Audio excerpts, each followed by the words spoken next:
What's up, everybody? It's Brandon from Box Office Banner and Cult Flick Symposium, and we are back with the final installment. That is the final installment until the new one drops, which it did today, and I am going to see it tonight. But before that, with your viewing pleasure, here is Evil Dead, Fede Alvarez.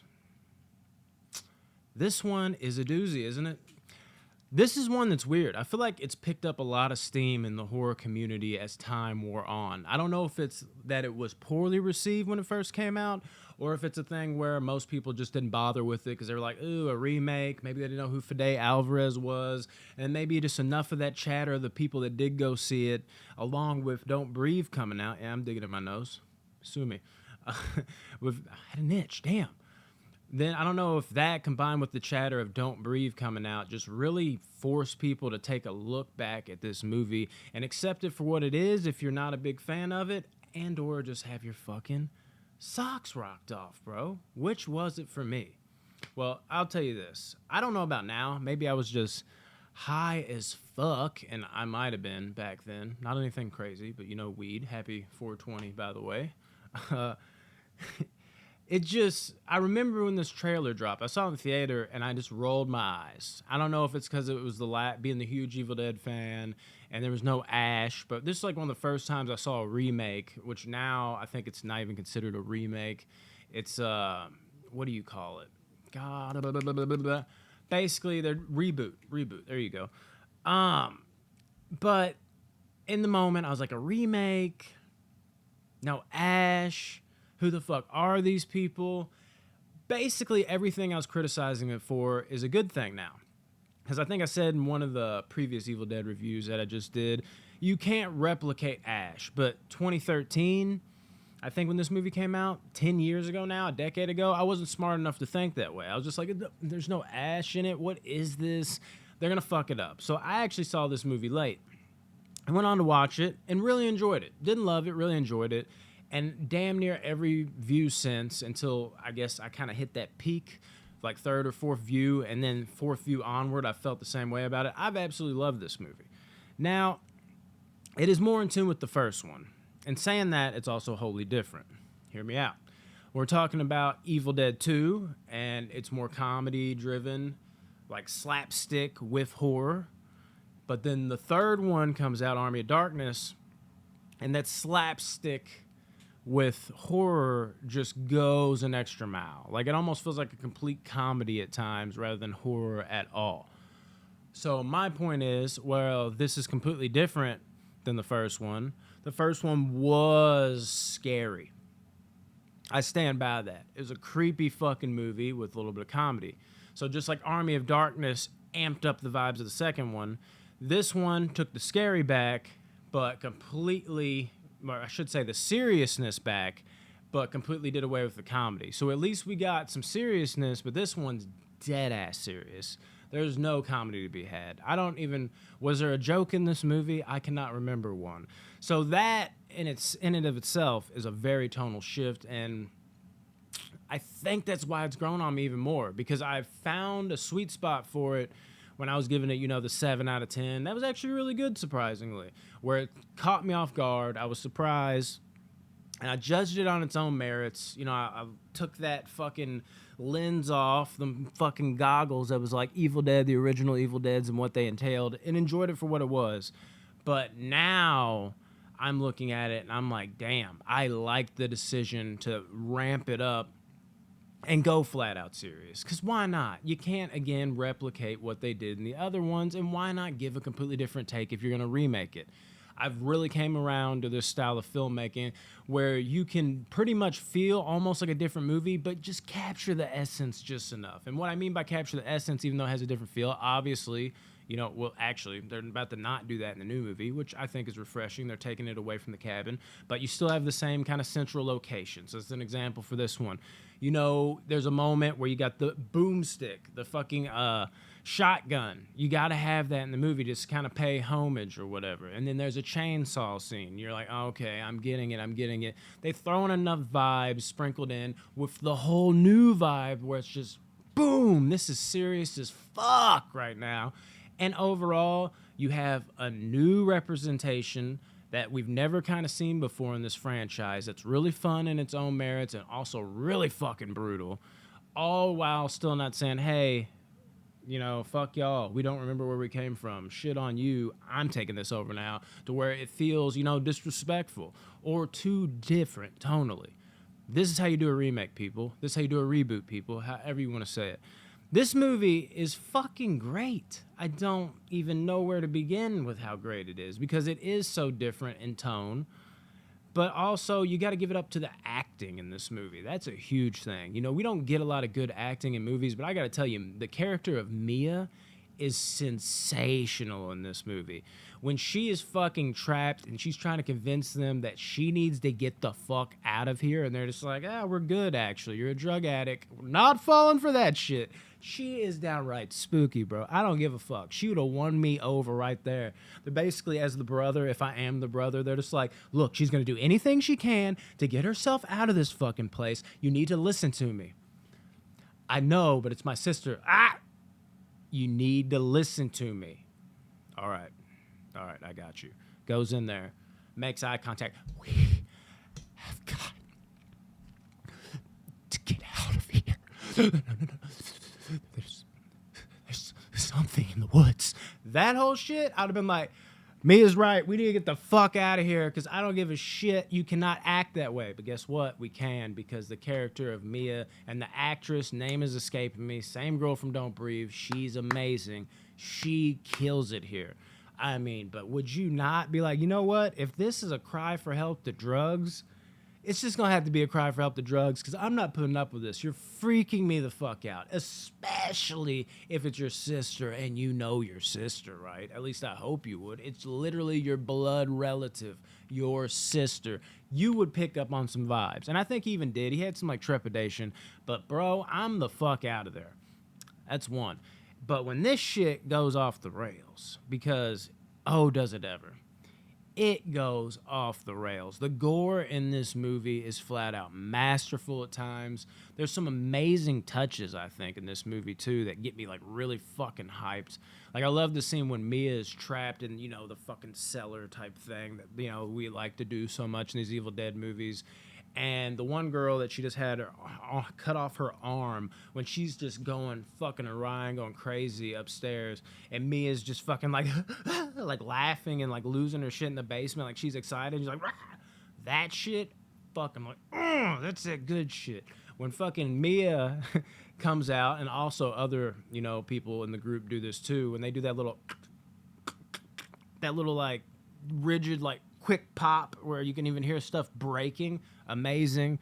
I love that little siren noise that, and like when the shit's about to go down, that siren goes off. Really cliche. I've heard this in a lot of movies, but something about in this movie, maybe because it's done so well and it gets serious, that I'm like it is, like it's obvious what it is. It's like, shit's about to go down, ring the alarm, but I am so in it. I'm like, oh, that's the alarm. It's about to go off. Dope as hell. Love that shit. I'll say this too, the fucking reasoning. You know, a lot of these movies, it's so damn cliche, isn't it? Cliche answer or just typical bullshit. You get in a horror movie, everybody, oh, we're stuck, we lost our phones, or oh yeah, is your phone dead? Or like, there's always some like dumb reason where, or they just don't give a reason. You're like, why the fuck did you not just leave? And or in these movies where like literally the availability to leave just says, nah, we're not doing that. That happens in these movies, but they've already done that. And, you know, you get that as like a counter excuse beyond the original excuse of why they didn't leave, which is Mia's a drug addict. And a drug addict is going to do whatever she can do to get out of a place because they have all decided as a brother, as a friend group, that they're not going to put up with this shit anymore. And Mia has chose to kick it. So Mia would make up an insane lie like this to get the fuck out of Dodge. And they're like, no, not falling for that shit. It's really a great, well-written reason that I have not seen in other horror movies for being stuck in this one spot, not being able to go anywhere, which only builds and hypes up the claustrophobia. Even though they have space, they feel like they're stuck here. And I love that more realistic reason Then the road just disappearing, although the road did just disappear. So they got 2 exits, but at least they hyped it up and did like a different type of vibe to go with it, to not make it feel like every other movie. There's multiple reasons why they had to stay.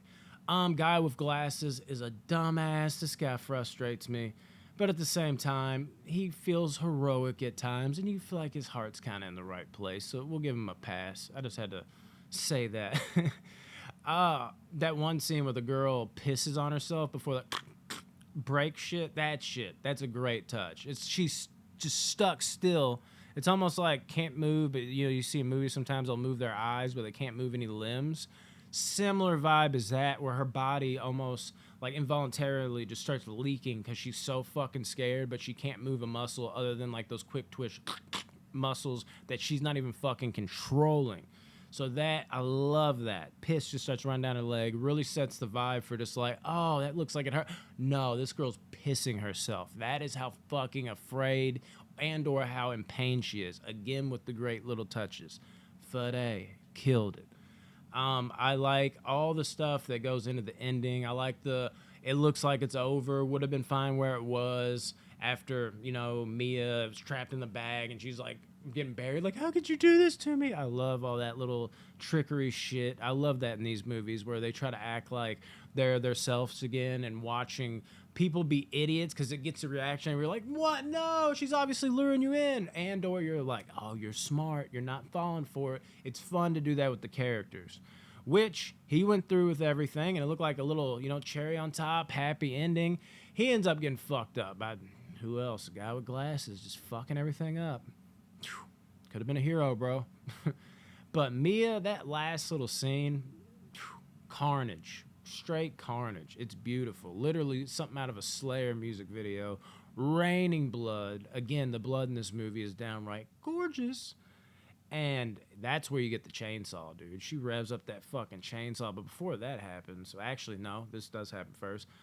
Like the way that this fucking deadite demon fucking thing goes to town, dude, is just badass. Even going back to the woods real quick, where it's like the fucking thing comes out of her mouth and then it goes up and let's not talk about it, right, ladies? If ladies even watch this channel. Right up the hoo-ha that had to have hurt, and then she's like screaming with her and like replicating her in some way. Fucking creepy. But back to the ending. Oh my God. The way this thing's crawling after it gets chainsawed in half. And then the fucking, oh my God. The car on the hand, bro. It gets me every time because that damn thing falling on your hand, the weight of that, and then it's already like almost severed from the damn weight. And then Mia, what a final girl, what a character. Like the acting, as I said earlier, and then when she finally gets to be herself again, the fight back she has. It's a shame we didn't get to see more of this fight back in like a sequel, because I think if we would have expanded this, I mean, I'm happy that we're getting Evil Dead Rise because it looks fucking phenomenal. I have all the faith in the world in it. Hopefully that faith doesn't come crashing down and plummets, but I would have loved to seen her character now at full tilt, being able to be like final girl badass mode that she had to be for the last 10 minutes of the movie. Really wish we could have expanded on this character more because she was so great. I think maybe that's why she doesn't look even, I've never heard her even get called a good final girl, is because she never really got to shine in that moment as herself for that long. If she could have extended this to another movie, she could have went down the annals of history, I think, as one of the more badass final girls, because shine bright she does. When she's got a fucking all or nothing, finishes the job, rips her hand off, and what an iconic, I want that on a fucking poster. When she's like, fucking suck on this or whatever, when it says I'll suck on your soul or whatever it says, and she puts that chain, and the way that thing is just shaking up and down, and she's just sawing into its head. It's a fucking massacre in all the best ways. And this movie is dope as fuck. This is how you do a reimagining. This is how you do a remake. This is how you want to do a reboot. This is how you do it. Okay? This is a great fucking movie. I know I've been raining praise on it like they were raining blood all over poor Mia, but it is not better than the first two to me. But this is better than our third one, Army of Darkness, for sure. This one's back into the great category. I'm not going to quite give it that 9 out of 10 upper echelon-esque that I gave Evil Dead, I should say, and Evil Dead 2, but it's a high 8, about mid 8, 8.6, I'll say. This is a great reboot. I think Fede Alvarez has clarified that it is, in fact, a reboot. So that's what we'll roll with, unless I just got terrible information. And in that case, that's still what we'll roll with, because that's what I'm saying. But either way, you get it. Fuck yeah. And how about Ash at the end? Groovy. Yeah, that's cool. Post-credit. I think that, am I fucking crazy? That does happen, right? I didn't stay for the post-credits this time. But I've seen the movie, and I've seen that same post-credit scene every other time. The one time I don't, watch it just disappear. It's like a fucking, what do you call it? Oh my God. What is that thing? It's the Mandela effect. I got like that shit going on right now. Probably not. Anyways, love you guys. Deuces. Evil Dead Rises right around the corner. Y'all ready to rise up? Ugh. I'm a Panthers fan. I can't stand the Atlanta Falcons. Watch me get a dislike for that. So I feel bad saying rise up. Y'all are movie fans. Y'all probably don't even watch sports. I feel like I'm one of a few. If you're addicted to movies, it seems like it doesn't cross over that much. Anyways, though, love you guys. Peace. Evil Dead Rise. Go out and see it. Bang.